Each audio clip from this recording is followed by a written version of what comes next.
With yet another mass shooting reigniting the debate over an assault weapons ban, Funny or Die News took to the streets to ask, why do you own an assault rifle? Well, my dad gave it to me because traditionally our family's penises are really small.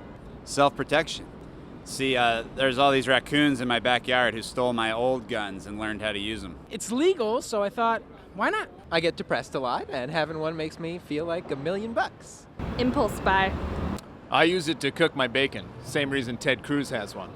I miss you, Ted. It's like my quirk, and also I'm full of hate. Oh, to impress my teen gunhead friends on the message boards. Well, I'm in a rock and roll band, so I kind of have to have one, you know what I'm saying? Woo! Rock and roll! To prove a point, but I can't really remember what it was, but I felt pretty strongly about it at the time. Well, there you have it. For Funny or Die News, I'm Langan Kingsley, and I own an assault rifle to protect me from other assault rifle owners, who probably purchased their weapons to protect them from even more assault rifle owners. It's a perfect system.